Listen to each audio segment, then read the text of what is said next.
saudar a todos com a paz do Senhor. Pegue a sua Bíblia, segundo livro dos Reis, capítulo de número 5. Aleluia, Jesus é maravilhoso. Segundo livro dos Reis, capítulo de número 5. É muito bom estar na presença do Senhor. É muito bom ver você na casa do Senhor. Aleluia, louvar a Deus pela vida do pastor Ivonei, nosso vice-presidente, que nos dá a honra nesta noite de estar conosco. Aleluia, pastor evangelista irmão Denis, que é o primeiro culto que ele estará assumindo a igreja aqui junto conosco, a irmã Cleusa e a Maria Júlia. Aleluia, ver você na casa do Senhor nos alegra. Saber que Deus nos escolheu, nos chamou, nos nomeou, nos trouxe para perto dele. E a cada dia que nós estamos na casa do Senhor, Deus vai nos exortando, nos consolando, nos confortando, para até nós chegarmos à estatura de um varão perfeito e chegarmos à uniformidade do corpo de Cristo, né? Diz a palavra do Senhor, capítulo 5 do segundo livro dos Reis: Naamã, comandante do exército do rei da Síria, era um homem importante e muito respeitado diante do seu senhor, porque o Senhor havia livrado os sírios por intermédio dele. Era um guerreiro valente, porém leproso. Numa das suas investidas militares, os sírios haviam levado cativa uma menina da terra de Israel, que passou a servir a mulher de Naamã. E ela disse à sua senhora: quem me dera o meu senhor procurasse o profeta que está em Samaria, ele o curaria da sua lepra. Então Naamã foi dizê-lo a seu senhor, e assim falou. Então Naamã foi dizê-lo a seu senhor: assim falou a menina da terra de Israel. E o rei da Síria respondeu: vai depressa com esta carta ao rei de Israel. E ele foi e levou consigo 10 talentos de prata, 6.000 siclos de ouro e 10 peças de roupas finas. E levou também ao rei de Israel uma carta que dizia: assim que esta carta chegar a ti, saberás que eu te enviei meu servo Naamã para que o cures da lepra. Quando o rei de Israel leu a carta, rasgou as suas roupas e disse: por acaso sou Deus que pode matar ou dar vida, para que ele me envie um homem a fim de que eu o cure da lepra? Vede que ele busca um pretexto para me atacar. Então quando Eliseu, o homem de Deus, ouviu que o rei de Israel havia rasgado as roupas, mandou dizer ao rei: por que rasgaste as tuas roupas? Envia-o a mim e saberás que há profeta em Israel. Naamã foi com os seus cavalos e com o seu carro e parou na entrada da casa de Eliseu.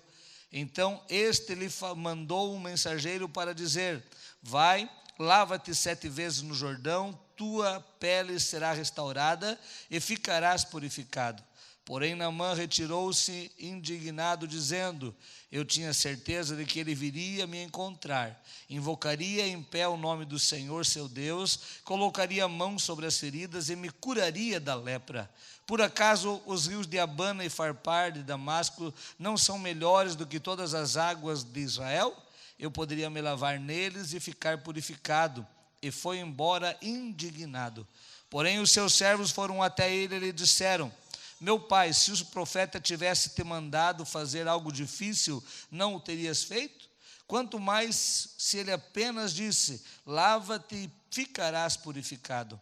Então ele desceu e mergulhou no Jordão 7 vezes, conforme a palavra do homem de Deus, e a sua pele tornou-se como a pele de um menino, e ficou purificado. Então ele voltou ao homem de Deus com toda a sua comitiva, e ao chegar diante dele disse: agora sei que em toda a terra não há Deus a não ser em Israel. Peço-te agora que recebas um presente do teu servo. Porém Eliseu respondeu: tão somente ou tão certo como vive o Senhor a quem cultuo, não o receberei. Naamã insistiu com ele para que o recebesse, mas ele se recusou a recebê-lo.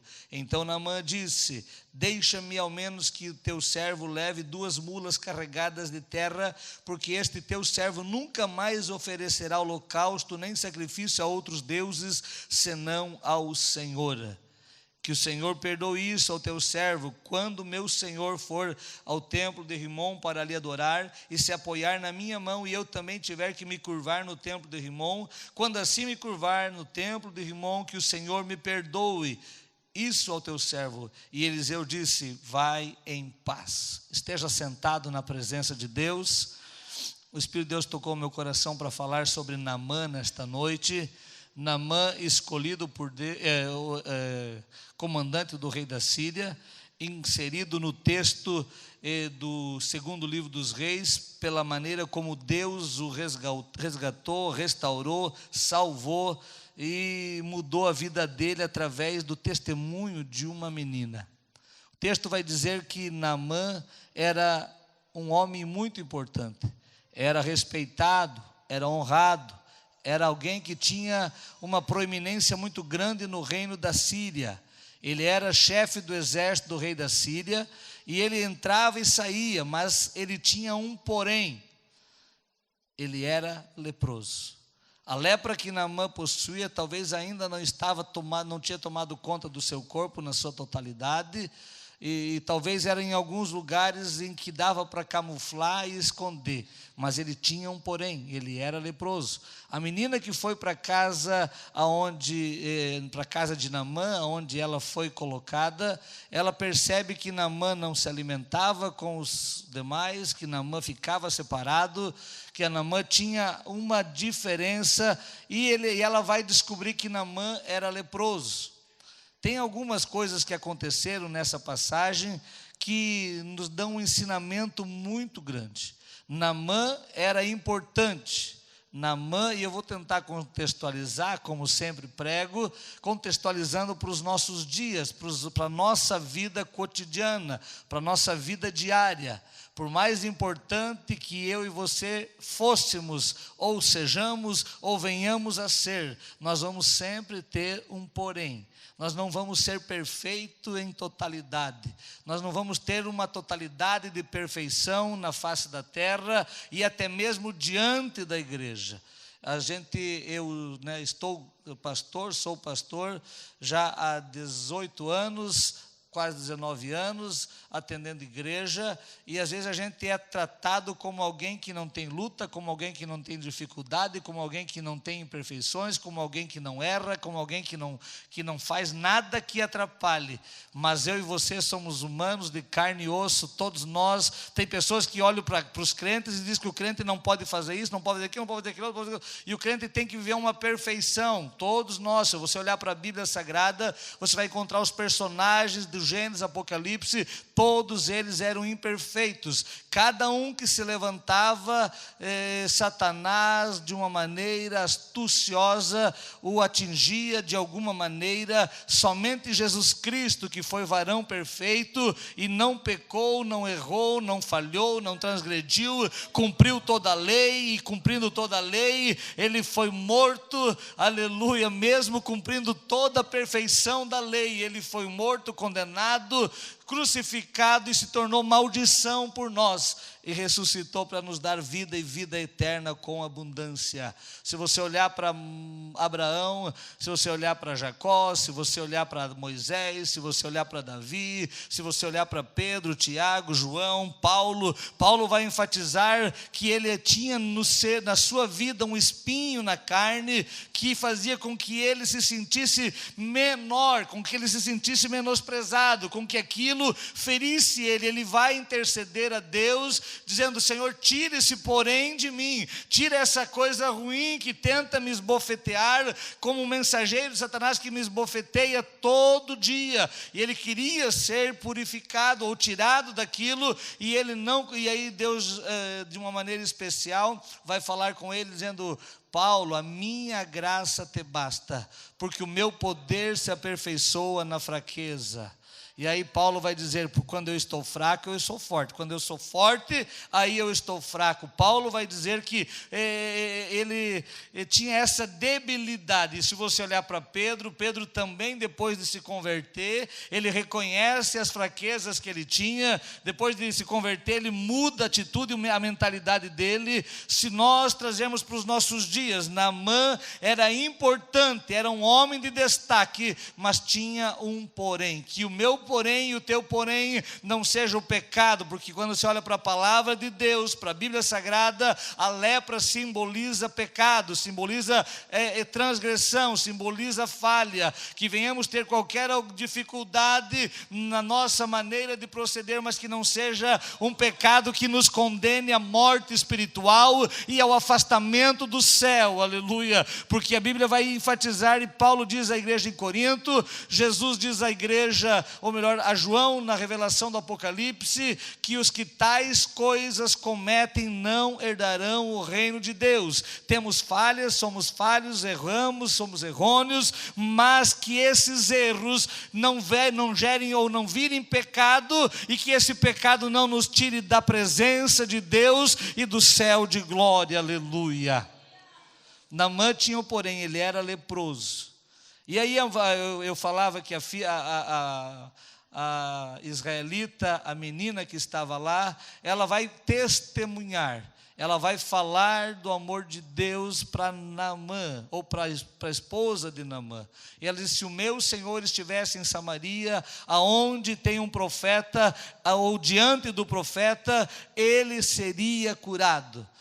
Note bem, outra coisa importante para nós aprendermos, aonde nós estivermos, aí você aprende não com Naamã, vai aprender com a menina que estava na casa de Naamã, ali aqui, aonde você estiver, você pode falar do amor de Cristo, mesmo em terra síria, mesmo longe dos seus pais, mesmo longe da igreja, mesmo fora da igreja, porque a gente tem uma facilidade de falar de Jesus aqui, tem uma facilidade de falar de santidade aqui dentro da igreja, temos uma facilidade de falar do amor de Deus aqui dentro, e dentro da nossa casa, da nossa família, no nosso convívio entre os amigos, a gente ama muito, a gente tem dificuldade de falar do amor, de expressar o amor e viver o amor, quando você está no meio das pessoas que estão escarnecendo, falando mal da igreja, falando mal do reino, falando mal de Jesus, aleluia, ridicularizando a nossa fé. Aquela menina vivia num lugar onde eles ridicularizavam Israel, ridicularizavam o Deus de Israel, e ali ela vai testemunhar, e ela profetiza dizendo, se ele for a Israel, ele vai ser curado.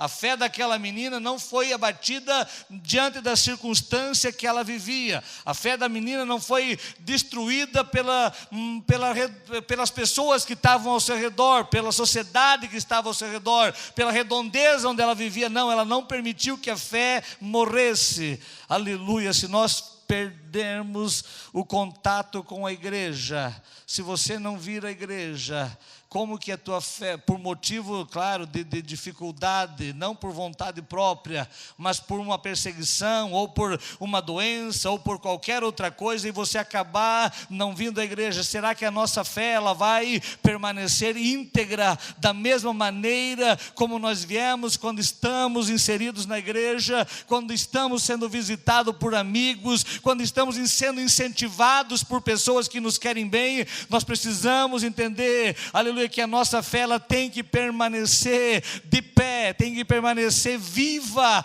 aleluia, independente do lugar onde nós estivermos. Mantenha a tua fé em Cristo Jesus, porque Ele não muda, as circunstâncias mudam. Hoje você está bem, amanhã você pode estar mal, hoje você tem, amanhã você pode não ter, hoje você está, amanhã você pode não estar, mas Jesus permanece o mesmo, ontem, hoje e eternamente. E eu preciso crer que Ele que operou lá no passado é poderoso para operar hoje na minha vida, na minha família, dentro da igreja, aleluia. Nós estamos clamando por avivamento, irmão, e a gente está aqui meio que esperando, assim parece que algo Parece que um estralar assim, e Deus está dizendo, não, você tem que melhorar, nós temos que nos santificar, nós temos que nos purificar, nós temos que melhorar, nós temos que estar buscando ao Senhor, nós temos que estar acreditando. Tem muita gente que está dentro da igreja querendo um avivamento, mas ele está como espectador, ele só quer ver o avivamento, ele não quer participar do avivamento, ele não quer ser parte integrante daqueles que serão cheios do Espírito Santo. Tinha 120 lá no cenáculo, 380 ficaram como espectadores e esqueceram de continuar orando. Permaneça buscando ao Senhor, a tua fé não será abalada por nada. Seja fiel ao Senhor. Fé fala de confiança, mas também fala de fidelidade ao Senhor, e Deus vai te honrar de uma maneira gloriosa. Aleluia, aleluia, aleluia. Às vezes a gente, nas crises que a gente tem, nas dificuldades que a gente tem, a gente olha para quem entrega a mensagem. A gente olha de que maneira que veio a mensagem. A Bíblia vai dizer que Naamã, aleluia, Naamã poderia ter feito pouco caso da menina. Naamã poderia ter nem dado atenção para a menina. Não, essa menina ela está delirando, ela está imaginando coisas, ela não tem condições de me dizer o que eu devo fazer. E aí você olha para a palavra de Deus e você vê Naamã dizendo, eu acho que essa menina está certa. Eu vou fazer o que essa menina está dizendo. A gente às vezes olha para quem fala de Deus, ou do que Deus vai fazer na nossa vida, e diz assim, não, se fosse o pastor fulano de tal entregando a mensagem, eu aceitava. Se fosse o pastor fulano de tal, se fosse a irmã, aquela bênção né, que tem na igreja, ela entregando a mensagem, eu tinha certeza que ia acontecer. Mas o fulano, o ciclano, não dá para mim acreditar. E tem gente que não obedece, não cumpre a vontade de Deus. Naamã vai ouvir de uma menina que fala para a esposa fala para o Naamã, e Naamã fala para o rei. Olha como é interessante quando você tem confiança, quando você acredita na mensagem de Deus, independente de quem fala, ela vai se proliferando, ela vai crescendo, ela vai criando um corpo a ponto de organizar-se uma comitiva para levar Naamã com carta do rei, com ouro, com prata, com vestimentas, para que Naamã chegue lá bem apresentado. Isso por quê? Porque foi dado crédito à voz de uma criança, a voz de uma menina que estava sendo escrava. Aleluia. Permita-te ouvir a tua esposa, aleluia. Permita-te ouvir os teus filhos em alguns momentos. Permita-te ouvir o teu esposo, porque ele é o sacerdote que Deus colocou lá dentro do teu lar. Olhe bem, eu vou voltar. Naamã, a mulher de Naamã ouviu a menina, Naamã ouviu a esposa, o rei ouviu Naamã, e eles chegaram a Israel, aleluia. Aleluia, aleluia, aleluia, aleluia. A gente às vezes quer só ouvir mensagem de grandes pregadores, de grandes autoridades na teologia, e a gente esquece que Deus pode usar uma criança e nortear e mudar o rumo da nossa vida. Deus pode usar aleluia, não desmerecendo ninguém. Deus pode usar, aleluia, o zelador da igreja para te falar algo que vai mudar a tua existência na terra, aleluia. Mas eu e você precisamos crer na mensagem que vem de Deus, aleluia, e pôr em prática aquilo que Deus falou. O YouTube hoje, as redes sociais, e principalmente o YouTube, tem feito muitas pessoas não terem a alegria de sentar nos bancos da igreja. O camarada começa a ouvir uma mensagem do pastor fulano, senhor, pastor, doutor, ele ouve lá, e aí ele vem para a igreja e Deus usa o Joãozinho, né? E aí não dá graça de ouvir o Joãozinho. Esses dias eu peguei no pé da minha esposa, porque minha esposa ouve muito na hora que está fazendo o almoço, e não é errado. Eu disse, para de ouvir esse pastor, porque daqui a pouco tu não vai querer mais me ouvir na igreja, porque, aleluia, é diferente, né? Eu não vou citar o nome aqui porque está, né? Mas eu disse, para de ouvir, porque daqui a pouco tu vai no culto, não vai mais querer ouvir eu, não vai querer mais que ouvir os pregadores de Sara, porque o nível é maior, né? Aleluia, que Deus nos ajude a não deixarmos ser levados só por intelectualidade, mas nós devemos ter afinidade, sensibilidade, é a palavra certa, nos nossos ouvidos, para ouvir quem Deus está usando na igreja, para ouvir quem Deus está usando no nosso meio, e através dele a bênção chegará na nossa vida, porque Deus usa quem Ele quer, na hora que Ele quer, do jeito que Ele quer, para a glória e louvor do nome do Senhor Jesus. Terceira coisa que a gente aprende ou quarta coisa que a gente aprende com a história de Naamã, é que tem coisa que não dá para comprar. Naamã leva ouro, leva prata, leva vestimentas, ele quer comprar a bênção. Ele quer barganhar com o Deus que ele nem conhece. Ele acha que o Deus de Israel, o Senhor dos senhores, o Senhor dos exércitos, é como o Deus Rimon, que ia lá e oferecia e barganhava, que fazia e não acontecia nada, porque o Deus que é feito por mão de homem, Deus que é feito de barro, de pedra, de ouro e de prata, não pode fazer nada por ninguém. Mas na inteligência deles, do povo sírio, eles achavam que Rimon é que dava vitória para eles, da mesma maneira como o rei Acabe e Jezabel achavam que era Baal que dava vitória para eles, da mesma maneira que outros reinos da época achavam que os seus deuses davam vitória para eles através de oferendas, aleluia. E com Deus não se barganha. Naamã vai tentar comprar a bênção, e Deus diz assim: não se vende bênção. Depois de acontecer o milagre, aleluia, ele vai querer oferecer um presente para Eliseu, e Eliseu diz assim: não, eu não vou receber nada, eu não cobro nada. Lembre-se disso, a bênção de Deus para a tua vida não tem preço monetário, não tem valor humano, não tem valor terreno, não tem nada que você possa oferecer para adquirir a bênção de Deus na tua vida. O que nós precisamos oferecer é o nosso coração quebrantado, é o nosso espírito contrito, é a nossa vida de humildade na presença do Senhor, é a nossa obediência e a nossa rendição total diante de Deus, aleluia. Eu marquei aqui acerca de um homem chamado Simão, Atos capítulo 8. Simão, ele está olhando Paulo, Pedro. Simão está olhando Pedro, impondo as mãos, e as pessoas recebendo o batismo com o Espírito Santo, recebendo os dons espirituais. E Simão olha para Pedro e diz: eu quero comprar.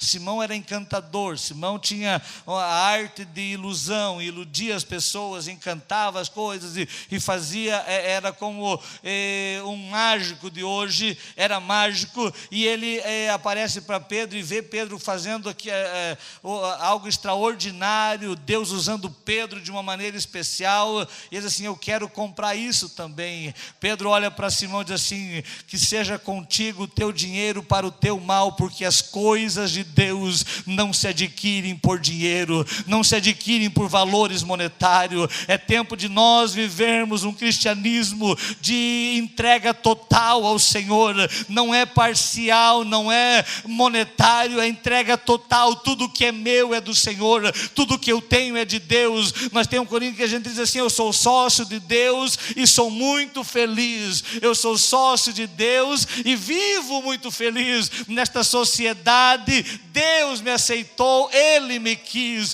eu entrei com a fé que Ele me deu, aleluia. Eu não entrei com nada, Ele deu tudo, Ele nos deu tudo, e tudo que nós temos é dEle. Labachuri andarai. Quando nós compreendermos que tudo que nós temos é de Deus, nós vamos viver uma vida sem apego, sem, aleluia, dizendo, sem orgulho, sem nada de prepotência, nós vamos ver uma vida, aleluia, na presença do Senhor com humildade, tentando e querendo ajudar as pessoas que estão ao nosso redor, junto conosco, para que o nome dele venha a ser glorificado. Quinto lugar, Naamã errou o lugar de procurar. Para Deus nos abençoar, nós precisamos procurar no lugar certo. Naamã chegou no palácio, da mesma maneira como os reis magos foram procurar Jesus e se perderam e deram no palácio de Herodes. O rei rasgou as suas vestes e diz assim: eu não sou Deus para tirar a vida ou para dar a vida. Ele está querendo guerra contra mim. E a Bíblia diz que Eliseu ouviu o barulho que aconteceu no palácio e mandou dizer: mande ele vir a mim. Aleluia, porque ele saberá que há profeta em Israel. Irmão, procure no lugar certo. Tem muita gente batendo em porta errada. Os magos olharam, estudaram, e a profecia e o acontecimento dos magos foi profetizado por um profeta que barganhou e se vendeu. Lá no livro de Números, aleluia, o profeta se vende por presentes e vai profetizar contra Israel, que estava, aleluia, lá. Me fugiu o nome do profeta, aleluia, e quando o profeta vai profetizar no capítulo de número 23, ele diz assim: vejo uma estrela procedendo de Judá. E quando ele profetiza, aleluia, ele está dizendo da estrela que apareceria. Os magos, estudando os tempos, eles descobrem que essa estrela indicaria o nascimento de um grande rei, e eles olham para a estrela e seguem a estrela, e a estrela leva e vai levando, e de repente eles imaginam que é Jerusalém, e eles param de olhar para a estrela e olham para o palácio, olham para Jerusalém, e eles entram em Jerusalém. E quando eles chegam em Jerusalém, eles não estão mais olhando para cima, eles estão olhando para Jerusalém, e eles entram em Jerusalém e não é em Jerusalém. É tão extraordinário que naquele texto ali, quando os magos chegam em Jerusalém, Herodes pede para que se consulte sobre essa profecia, sobre o nascimento de um novo rei, e eles descobrem que o nascimento será em Belém. E quando eles saem do palácio, sabe o que eles fazem? Eles erguem os olhos novamente e veem a estrela, e a estrela leva eles até Belém. Sabe o que é isso? Quando nós baixamos os olhos do céu e começamos a olhar para a terra, a gente perde a direção de Deus para a nossa vida. Quando a gente começa a comparar as coisas espirituais e as coisas de Deus com as coisas terrenas, a gente passivelmente vai bater em porta errada e vai dar com a cara na parede. Permita-te a continuar olhando para o sinal que Deus te deu, para a direção que Deus te deu, para a palavra de Deus na tua vida, aleluia, todos os dias. E eu tenho certeza e garanto que você não vai bater em porta errada, mas vai ser direcionado por Deus para chegar no lugar que Ele preparou para a tua vida. A gente é muito levado pelas emoções, e nas emoções a gente acha que as coisas visíveis e palpáveis são mais importantes do que as invisíveis e sobrenaturais. Aleluia.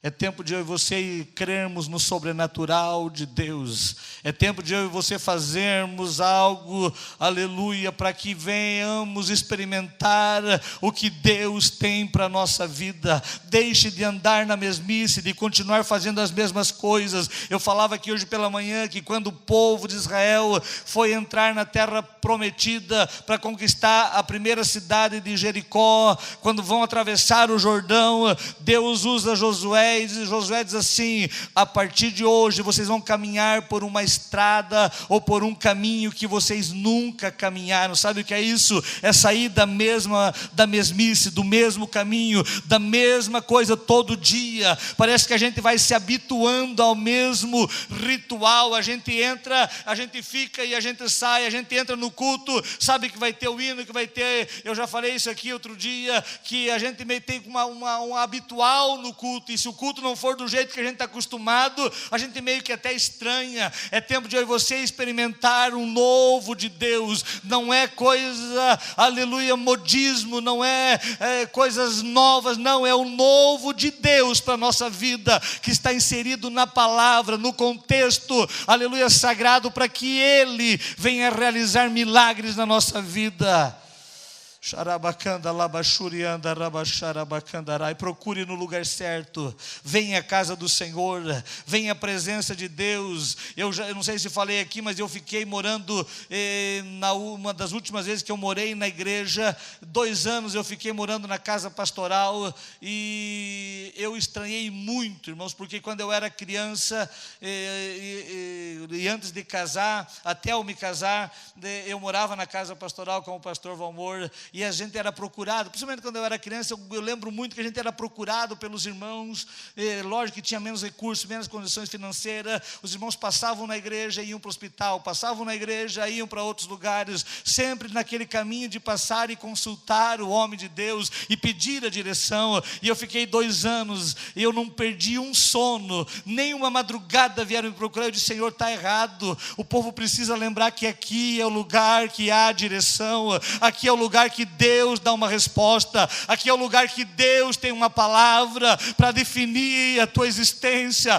para dirigir a tua vida. É tempo de nós voltarmos à prática e dizermos: na casa de Deus, se eu ir lá em qualquer momento e pedir ajuda, e orar, e clamar, e pedir ao pastor que ore, e pedir ao obreiro que faça uma intercessão, Deus dará a direção, como deu para aquela mulher que pediu a Eliseu acerca dos seus filhos. Deus dará a direção, Deus dará o livramento, Deus abençoará, aleluia.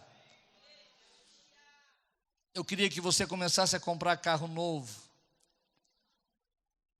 aleluia, e fizesse como a gente fazia, como eu estou acostumado, aleluia, a orar, a trazer para o pastor, orar pelo carro, aleluia, aleluia.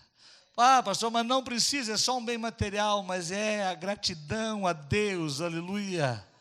Eu queria que você morasse em casa nova, para você levar o pastor para orar lá pela sua casa, aleluia. Nós aprendemos assim, nós vivemos assim e crescemos, a igreja cresceu sabendo que Deus, aleluia, se manifesta no lugar certo, na hora exata, no tempo certo. Permita-te desfrutar das bênçãos do Senhor. Não é regra, não, é espontaneidade, é você sabendo que Deus pode fazer muito mais, além do que Ele tem feito através das coisas certas e corretas, aleluia.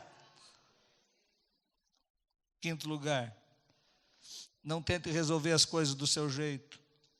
Naamã vai nos ensinar que ele vai dizer: lá em Damasco tem o rio Abana, o rio Farpar.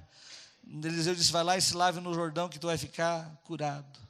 Primeiro, Naamã queria que ele saísse, colocasse a mão na ferida e invocasse a Deus para que ele fosse curado. Isso é o nosso jeito de resolver os nossos problemas, aleluia. Ele diz assim, daí em segundo lugar ele sai desconsolado, diz assim: será que ele não lembrou que lá em Damasco tem o rio Abana, tem o rio Farpar, são rios maravilhosos, e ele podia dizer para mim ir lá, e eu não ia nem me sujar, e eu iria ficar curado. Agora tem que ir a esse Jordão, que era o rio Jordão era um rio de águas turvas, de águas mais sujas, e aí ele sai desconsolado. Graças a Deus que os seus servos chamam eles: olha, se fosse algo difícil você faria, se fosse para subir uma escadaria você subiria, se fosse para andar de joelho você faria, se fosse para fazer uma romaria você faria para receber um milagre. É tão somente você ir ao Jordão e se banhar e você ficará curado. Sabe o que é isso? Tem coisas no reino de Deus que parece tão fácil que as pessoas não conseguem acreditar no milagre. Nós às vezes não acreditamos que é um simples dobrar de joelho e tirar uns minutos de oração, que é um simples obedecer e vir ao culto, participar e ser servo de Deus acima de tudo, mas também entrar no contexto da igreja que você está inserido para que um milagre aconteça. A gente meio que quer algo difícil, algo que venha trazer parece que um engrandecimento merecimento nosso. Sabe o que Naamã estava dizendo? Eu dei prata, eu dei ouro e eu estou curado. Eu fui venerado pelo profeta, o profeta veio e colocou a mão. Ele queria se sobressair e Deus está dizendo: não é desse jeito. É na humildade que acontece o milagre. É na humildade que eu exalto aquele que se humilha. Aleluia. Não é do jeito brasileiro. A gente trabalha com o jeitinho brasileiro. E por que não dizer que as igrejas estão aí fazendo muito jeitinho brasileiro para as pessoas serem abençoadas? Mas as coisas não permanecem. Parece que se você olhar no contexto evangélico, as igrejas que estão facilitando as coisas estão perdendo, ou estão fazendo as pessoas se perderem na direção do céu, estão se envolvendo com coisas desta terra. Permita-te a manter-se na simplicidade do jeito de Deus. Eu me lembrei de um homem lá no capítulo 8 de São Lucas, ou melhor, de São Marcos, um homem que era cego, e chegam para Jesus curar ele, e Jesus pega ele, tira ele, aleluia, da cidade, do meio daquele povo, e leva fora da aldeia, e joga saliva nos olhos dele, e ele se limpa, e Jesus diz: como que tu está enxergando? E ele diz assim: eu estou vendo homens como árvore. Aleluia. Jesus faz novamente, e aí eles: agora estou vendo completamente. Sabe o que é isso? Jesus nem sempre opera o milagre do jeito que nós queremos. A Bíblia diz que as pessoas levaram ele, disseram: Senhor, cura este cego também. E Jesus diz: não, vai ser do meu jeito. O cego de nascença, do capítulo 9 de João, Jesus faz lodo, bota barro nos olhos e diz: vai, lava-te no tanque de Siloé e serás curado. Aleluia. É do jeito dele, para a glória dele e louvor do nome dele. Aleluia. Não para nós sobressair, mas para que ele cresça na nossa vida e o nome dele venha a ser glorificado. Na sequência, em 7º lugar, obedeça o que foi determinado. Aleluia. Não faça diferente. Não dê 5 mergulhos e fique murmurando que o milagre não aconteceu. Não dê 6 mergulhos e fique dizendo: não aconteceu. Era para ir e banhar-se 7 vezes. Tem coisas que não acontecem na minha vida porque eu faço pela metade, eu não obedeço completamente, eu não faço da maneira como foi determinado, da maneira como Deus falou para mim fazer. O Rabacanda, Labachuriandarai. Você lembra de Ananias e Safira que retiveram parte da venda dos imóveis e eles morreram 3 horas depois morreu outro, porque não fizeram da maneira como havia sido concordado. Permita-te em nome de Jesus a obedecer o que Deus está fazendo na tua vida e seja grato a Ele por tudo que Ele faz. Naamã foi até o fim, irmãos, mergulhou as 7 vezes. Você imaginou ele mergulhar 1, 2, 3, 4 e ele saindo para fora e a lepra estava ali ainda? E ele vai mergulhando, e alguém, eu creio que a torcida dos seus servos dizia: vai mais uma vez, aleluia.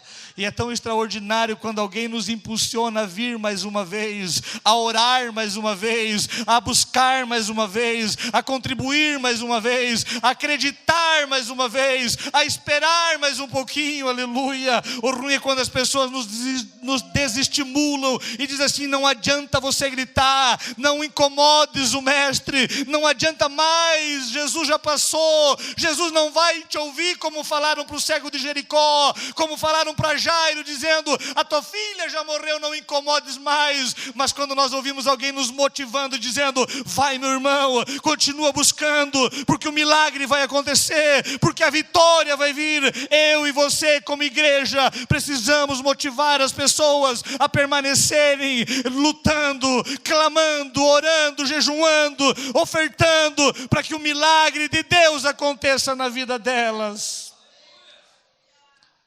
E aí, o milagre acontecendo, a fé de muitos é acrescentada. Quando o milagre acontece, aleluia, não é só quem recebeu o milagre que é abençoado, a família, os amigos, a igreja é abençoada. Se nós começássemos a ver paralítico andando aqui, se nós começássemos a ver cânceres sendo tirados e pessoas restauradas, você imagine o quão cheio estaria essa igreja. E isso vai vindo através da fé, da motivação, você dizendo: venha porque Deus vai fazer, continua buscando porque Deus vai operar, continua orando, porque a porta vai se abrir e o milagre vai acontecer. Aleluia, aleluia. Para encerrar já, aleluia. Naamã permitiu que o milagre mudasse o coração dele. Naamã permitiu que o milagre mudasse a vida dele. Quando Naamã sai no 7º mergulho, ele vê que a pele dele é como de uma criança. Ele muda de vida. Ele chega lá para Eliseu, ele continua, querendo pagar. E Eliseu diz: não, eu não quero receber nada. Ele diz: então eu quero levar terra para mim dobrar o meu joelho em cima da terra de Israel. Eu quero levar isso para que eu possa ali adorar ao Deus de Israel, porque não existe outra nação que tenha um Deus, só existe Deus em Israel.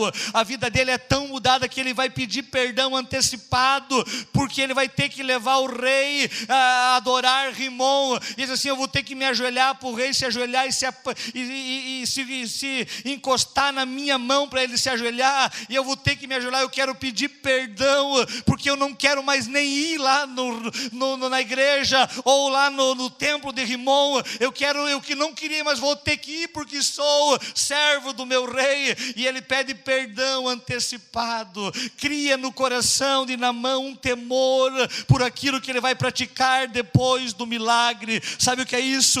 Nós precisamos permitir que o temor de Deus volte ao nosso coração, e nós venhamos temer a Ele, não porque estamos em Israel, mas mesmo lá na Síria. O Naamã diz: eu preciso temer ao Senhor, eu preciso continuar honrando a Deus que fez o milagre na minha vida. Aleluia. Note bem que o milagre era da cura de uma lepra. Eu e você fomos libertos do pecado, libertos do inferno, libertos da opressão de Satanás, fomos libertos dos vícios, das coisas que nos acorrentavam e nos amarravam nesta vida. É motivo de sobra para eu e você dizer: Senhor, eu quero continuar te adorando, e se por alguma coisa eu tiver que fazer alguma coisa que desagrade ao Senhor, por causa do meu trabalho ou por causa da minha circunstância, eu quero que o Senhor me perdoe, para mim me manter no temor do Senhor, na unção de Deus, para glorificar a Ele em tudo que fizermos. Mas a gente vai perdendo o temor, e o temor vai caindo por terra, e a gente acaba não respeitando mais o sagrado, não tendo mais a devoção que tínhamos. Se você levar essa Bíblia ou a tua Bíblia lá na Índia, lá na China, as pessoas abraçarão ela, as pessoas ficarão agarrados à Bíblia. Se você levar em algumas aldeias, a sua Bíblia será desmanchada e cada um ficará com algumas páginas, porque não tem Bíblia. Aleluia. E a gente às vezes faz tão pouco caso da Bíblia, pegamos tão pouco a Bíblia, lemos tão pouco com toda a liberdade que temos.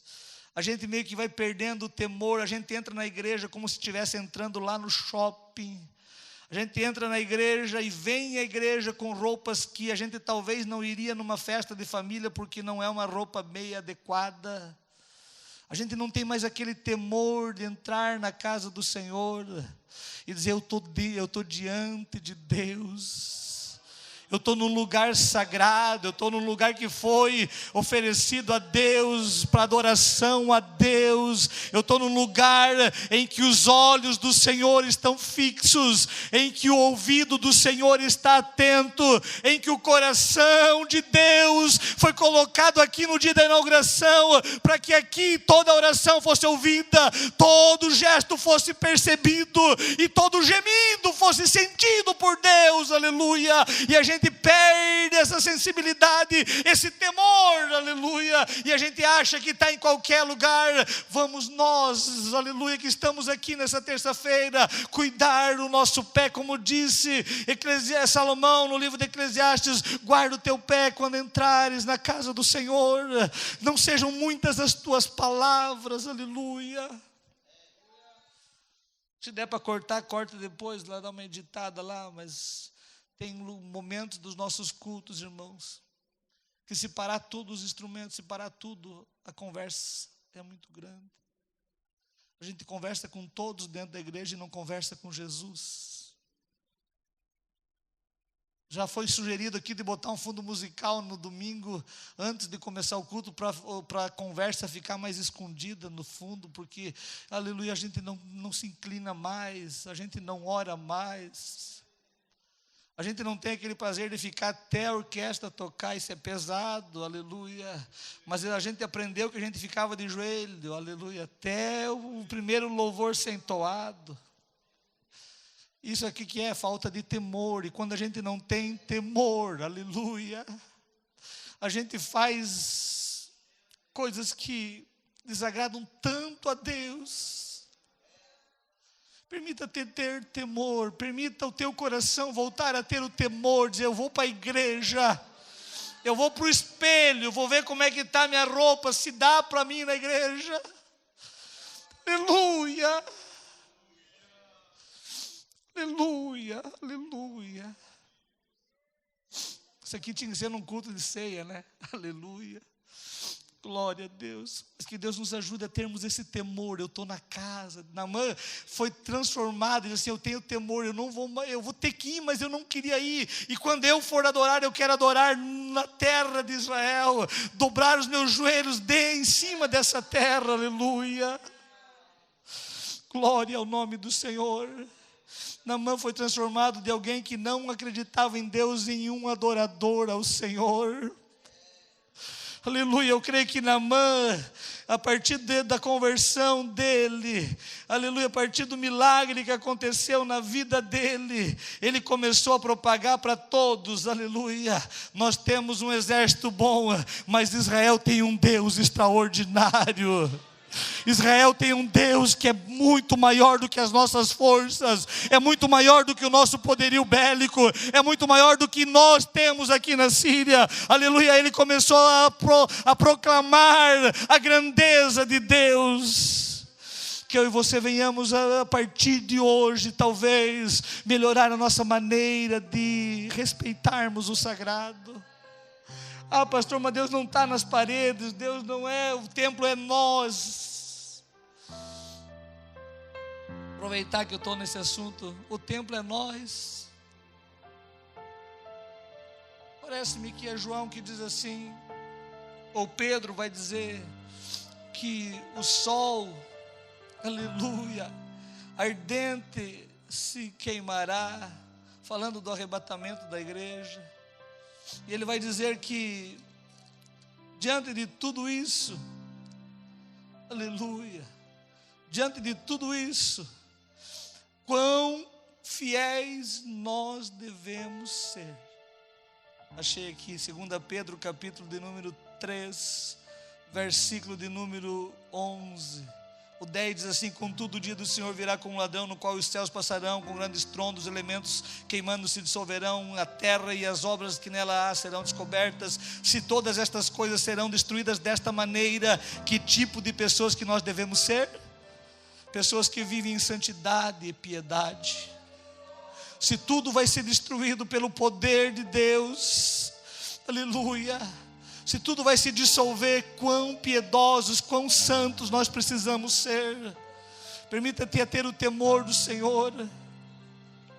Bem-aventurado é o homem, disse o salmista no Salmo 1, que não senta nos escarnecedores, não come na mesa dos pecadores, não tem, aleluia, vou voltar, bem-aventurado o homem que não anda segundo o caminho dos pecadores, nem se assenta na roda dos escarnecedores, nem na mesa dos pecadores. Ele não tem prazer naquilo ali, o prazer dele é na lei do Senhor, e na lei do Senhor medita de dia e de noite. Ali, quando nós temos temor de Deus, Paulo vai dizer que até o que eles fazem não é lícito comentar e falar. Mas a gente está vivendo um tempo que, por causa da tecnologia, por causa das redes sociais, a gente está falando tanta coisa nos meios de comunicação.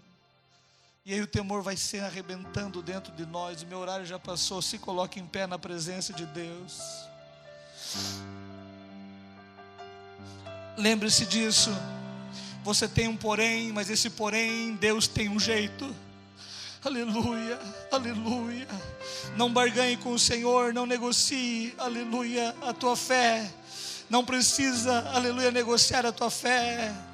Professe a tua fé onde você estiver. Obedeça, procure no lugar certo. Faça as coisas da maneira correta. Vá até o fim. Não faça do jeito teu. Permita Deus fazer do jeito dele. A gente pede para Deus salvar, e daí Deus, quando começa a trabalhar no coração do filho, da filha, do esposo, da esposa, a gente diz: Deus, mas não vai acabar. Não, é Deus trabalhando. E se Ele está trabalhando, Ele vai fazer o serviço completo para você ser abençoado, em nome de Jesus. Feche os seus olhos, ore comigo. Pai de amor e de bondade, nós nos colocamos diante de Ti como igreja nesta noite.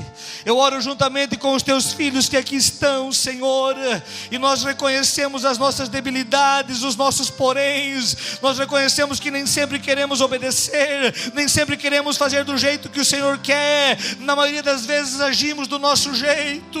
Nós temos uma dificuldade, Senhor, em cuidar daquilo que é sagrado, daquilo que é santo, daquilo que, Senhor, realmente o Senhor santificou. Ajuda-nos a voltar a ter o temor do Senhor, a viver no temor do Senhor, que é o princípio da sabedoria, e no temor do Senhor viver uma vida que agrade a Ti e abençoe a vida das pessoas. Eu oro agradecido a Ti por esta igreja e louvo a Ti pelo Teu cuidado na vida de cada um. Nós oramos agradecidos em nome de Jesus. Amém e amém.